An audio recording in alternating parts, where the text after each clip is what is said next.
You alright there, ladies and gents? How's it going? I'm out on the little 765 Street Triple R.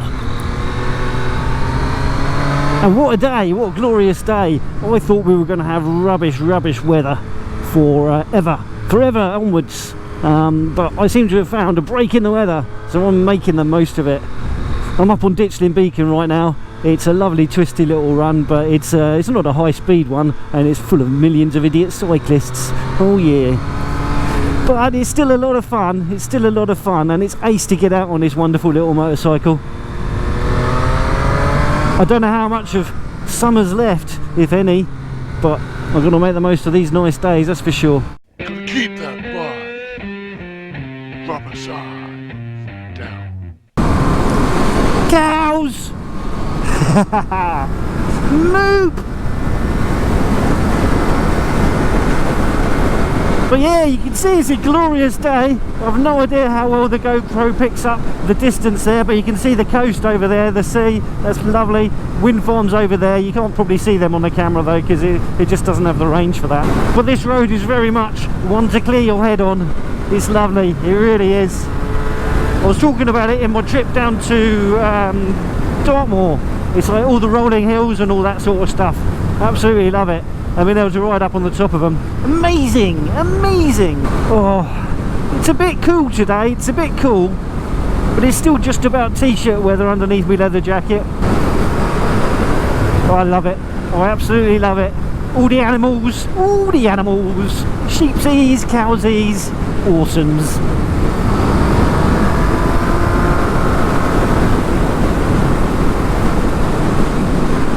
Now, I'm not going to keep you very long today. Not too long anyway. I just wanted you to join me on this lovely little ride.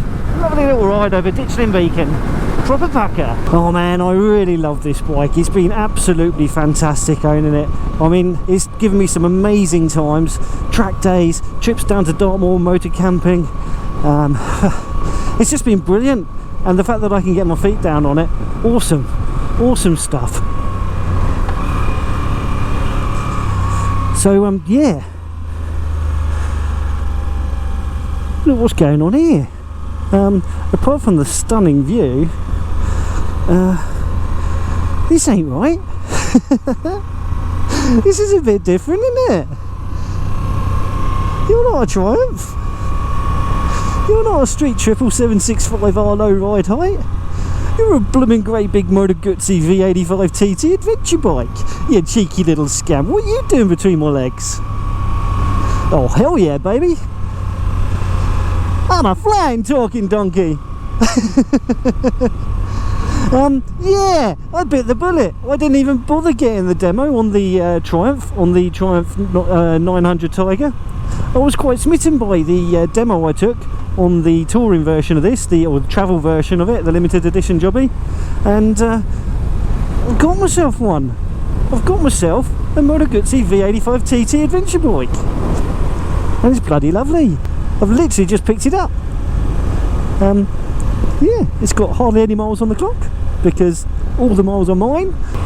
I would like to say a humongous thank you to Kevin down at C&D Scooters down in Brighton. Yeah, he really well looked after me. He gave me a good price on my Triumph, sort of exactly what I was expecting for it, and done a fantastic PDI on this for me and gave me a deal on it too. And yeah, he pulled out all the stops to help me, so thank you so much. They've not asked me to do that. They've not given me a discount on this based on that. They didn't even know I had a small YouTube channel. They're just good guys, it seems, and I didn't know I had a Moto Guzzi dealership so close to me. So that's brilliant. Thumbs up to them. I'll put a link down below to them because I always like to shout out and applaud good customer service when people look after you and all that sort of stuff. So yes, what I'll do at some point in a second is find somewhere to do a little walk round of the bike. I mean, you've kind of seen what they look like in the one that I took a demo on. Right then, well, we've time warped a little bit because I'm an idiot and I accidentally turned my camera on to camera mode, photo mode instead of video mode, and yeah, lost a load of stuff yesterday on my way home because I'm an idiot. But yes, right, let's park up at Rikers. I'm going to sort some food out and we'll do a little walk round of this little motorcycle. Now because it's day 2, I've actually got rid of some of the accessories, or the replace parts that came off when they put the accessories on, so I can't show you them, but we shall talk you through them anyway. Let's go in here. So we don't get disturbed and I don't feel all self-conscious talking to my motorcycle. Right, let's get it parked. Let's get it parked. Alright, so let's have a little walk round, shall we? So I went for the yellow because I kind of like it. I didn't to start with when I first met the bike, when it was launched, but I really like it now.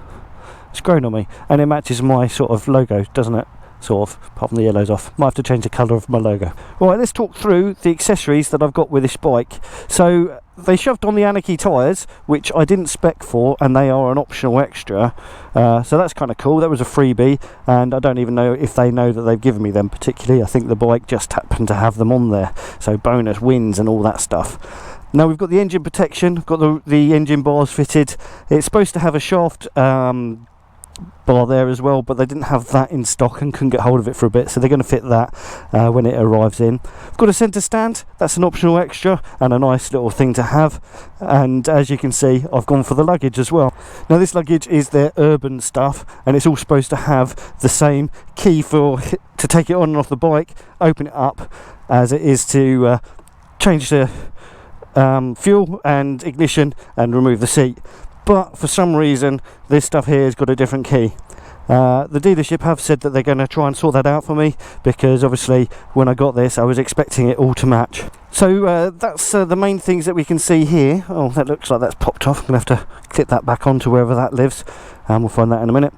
What else have I got? I've got the MIA, which is the missing in action. It's not called that, I can't remember what it's called, but it's MIA, and it allows you to connect it up to your phone, so you can do your sat nav, answer your phone calls and stuff like that, listen to music and things, and that's quite cool. I've spec'd it with heated grips, and on the way here today, oh my word, I loved them. They were fantastic. Still in my summer gloves, but I think I'm going to be changing to winter gloves soon. But yeah, so I put the heated grips on, and this is my first bike I've ever had with heated grips, and I have to say I really have just found out all this stuff that I've been missing, and it's amazing. Toasty warm fingers, I can still feel the heat in them now. Lovely stuff, lovely stuff.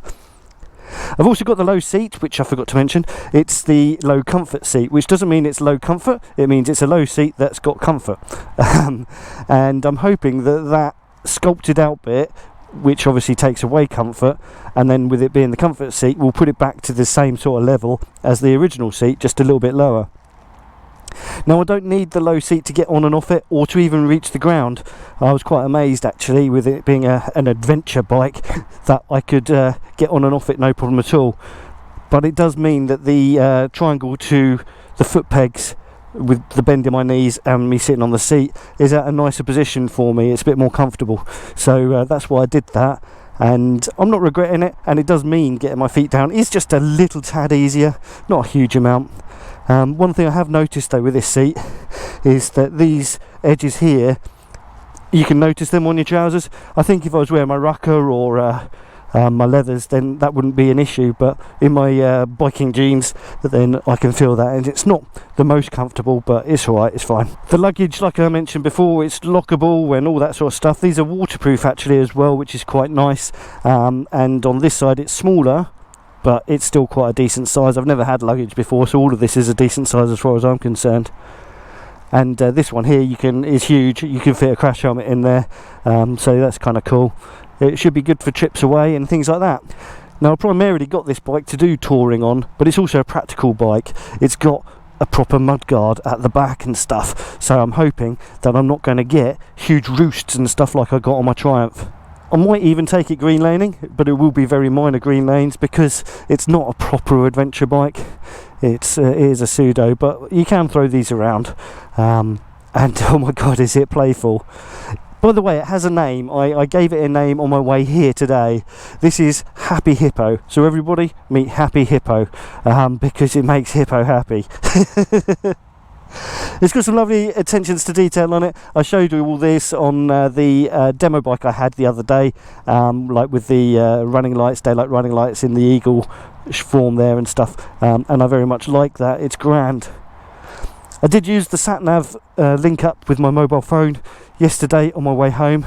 I didn't need it, I was just using it just because I could, and that worked really quite well. I'm quite impressed with that. So yeah, I'm really happy with my purchase, and today while riding here I have to say I had a grin from ear to ear, and that's exactly how it should be on a new bike. Recently Freddie, aka the Garden Shed, he got himself a new Himalayan, and he was talking about having that grin from ear to ear while riding along, and even at running in speeds it is a lot of fun, and yeah, I really can appreciate the thoughts that were going through his head then, because I was feeling exactly the same riding along on this today. I get a bit more generous speed with this than he does on the Himalayan. I can do 70 mile an hour on this with the revs that the dealership has said I can use, so that's all groovy. It's a good looking bike. I know that's subjective, but yeah, I love it. So what have I done since getting it? I've adjusted the levers. I've tilted these down just a little bit because how they were before was a bit uncomfortable, and I still think I need to do them a little bit more, but yeah, I don't know how much I can because of the sweep of the bar. It stops that being possible there, but I could just tilt the bars forward a little bit, which might help me do that, but then it's going to be a bigger reach to the bars. Well, we're looking at the bars there. I fitted a quad lock mount onto the steering stem there, and that's grand. It means my phone can go there. And another little neat touch with the bike, it's got a semi-waterproof USB socket here, so although the covers on it's waterproof, but I can then charge my phone up when I'm riding if need be, which is kind of cool. When I got home last night I also thought about fitting my Garmin Zumo sat-nav to the bike, but right now I don't really feel the need, and I don't really want a hardwired sat-nav to it, and that's one of the things I dislike about the Garmin, is that you've got no choice about hardwiring it with the stuff that comes in the kit, because you've got to wire it to the battery or else you've got wires poking out everywhere, and it's not ideal. So I need to speak to Garmin and see if I can get hold of a non-charging RAM mount type setup for it, because I don't want to have to charge it up off the bike, or at least if I do I want to have it detachable, and it's not currently. Right, what else have I done? I've shoved on obviously just a Optimate type lead there so I can charge the bike up if it's left unattended for prolonged periods of time. It's not likely to be left unattended for long enough for that to be an issue, but yeah. So this is the bike. This is Happy Hippo. All I can say is I love it. I really love it. I'm well chuffed with it. Right then, well, let's get back on the bike, and I'll talk about why I went for this and where the Triumph has gone and all that sort of stuff. That was awesome to meet John and have a little chat. Right, let's get out of here. So while I was taking a little walk around the bike, I mentioned that I would talk on the way home about why I chose this and got rid of the Triumph. Now, I really did very much love that Triumph 765 Street Triple R. It was a fantastic motorcycle.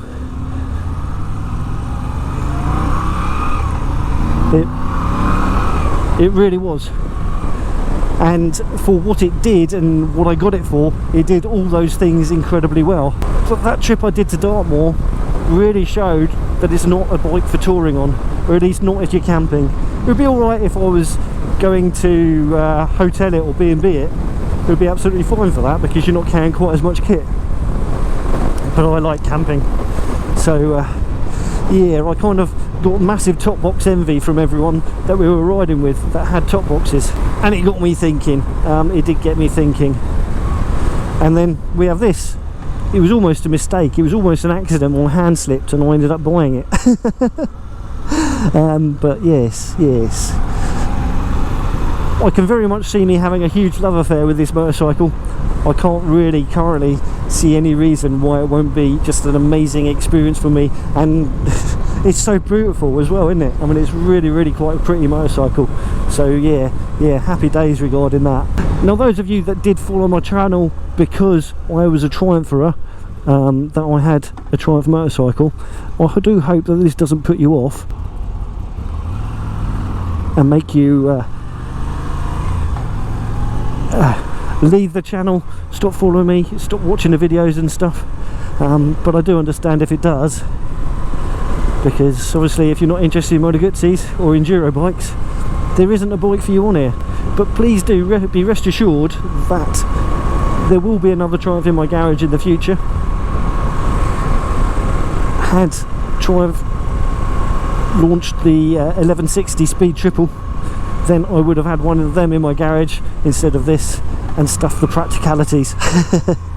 Because yeah, I think that will be an incredible motorcycle, a very incredible motorcycle, and I do hope to have one of those at one point in the future. The 1050 is pretty damn awesome, and if it wasn't for the rumoured 1160 or whatever cc it ends up being, I probably would have got the 1050 anyway, because it's so much more than the Street Triple is as far as doing everything goes. It's still going to be rubbish for touring, but yeah, it'll have that bit more grunt, so when I'm on track days I'll be able to at least keep with the other bikes a little bit better.